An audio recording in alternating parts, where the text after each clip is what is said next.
teman-teman. Perkenalkan, saya Mailan Rolika, D3 Akuntansi BLU 2019, Politeknik LPP Yogyakarta. Video kali ini akan membahas materi akuntansi keuangan 1 dengan topik KAS. Dosen pengampu mata kuliah ini adalah DRA Sri Purwati. Mari kita mulai.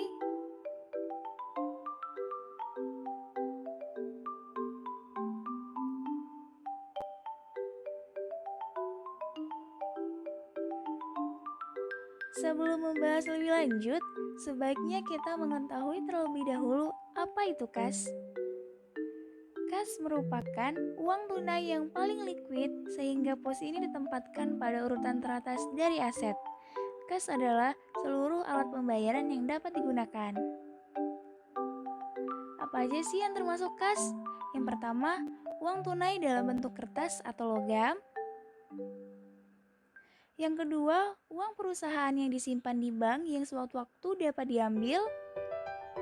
Yang ketiga, cek yang telah diterima sebagai pembayaran dari pihak lain. Dan lain-lainnya.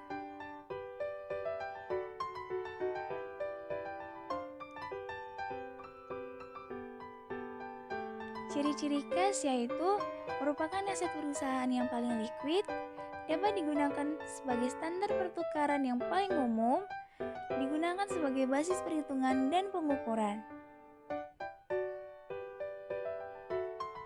Jenis-jenis kas, petty cash atau kas kecil digunakan untuk membayar berbagai pengeluaran yang nilainya cukup relatif kecil.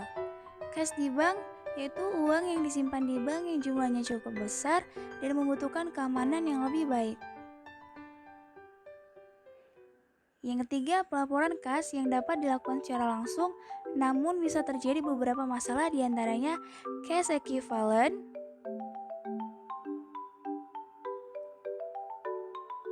restricted cash,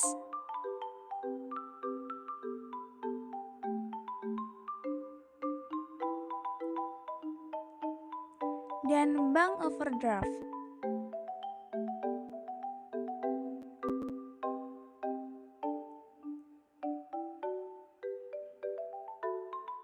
Fungsi kas yaitu kas kecil atau petty cash, sejumlah dana yang dibuat secara khusus untuk pengeluaran secara rutin dan relatif kecil.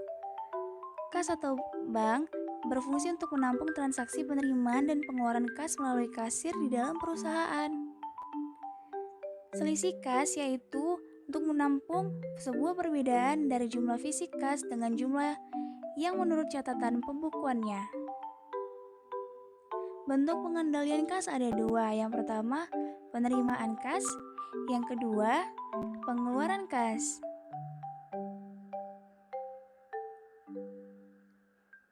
Penerimaan kas. Pertama, semua penerimaan kas harus segera dicatat.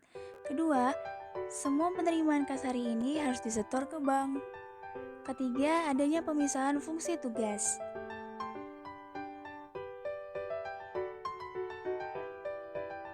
Pengeluaran kas. Semua pengeluaran harus dicatat menggunakan cek. Yang kedua, cek harus ditandatangani oleh dua orang pejabat. Yang ketiga, cek batal atau salah harus diarsir dengan rapi. Yang keempat, hendaknya diberikan cap lunas untuk semua bukti cek yang sudah dikeluarkan. Selanjutnya kita akan memasuki contoh soal dan praktek. Yaitu kita akan membahas kas kecil. Check it out!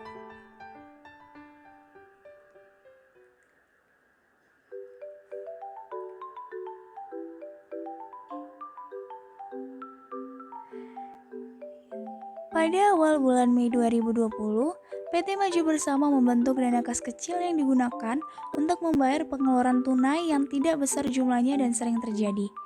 Dana yang disepakati sebesar 2 juta rupiah dan diisi kembali setiap tanggal 30. Berikut adalah transaksi yang terjadi selama bulan Mei. 3 Mei, pembelian perlengkapan kantor sebesar 800.000. 7 Mei, biaya perangko sebesar 200.000. 14 Mei, perbaikan kendaraan sebesar 350.000. 22 Mei, pembelian bahan bakar sebesar 250.000. 25 Mei, biaya telepon sebesar 250.000. 28 Mei, biaya materai sebesar 150.000. Berikut adalah jurnal yang dibutuhkan untuk transaksi tersebut. Yang pertama, yaitu pada tanggal 1 Mei 2020, pembentukan dana kas kecil dengan jurnal kas kecil pada kas dengan debit dan kreditnya sama-sama berjumlah 2 juta rupiah. Selanjutnya, pada tanggal 30 yaitu pengisian kembali dana kas kecil seperti yang sudah ditentukan. Dengan jurnal pembelian perlengkapan kantor senilai 800.000, biaya perangkos senilai 200.000, biaya perbaikan kendaraan senilai 350.000, biaya bahan bakar senilai 250.000, biaya telepon senilai 250.000, dan biaya materai senilai 150.000 dengan jurnal pada kredit yaitu kas senilai 2 juta rupiah.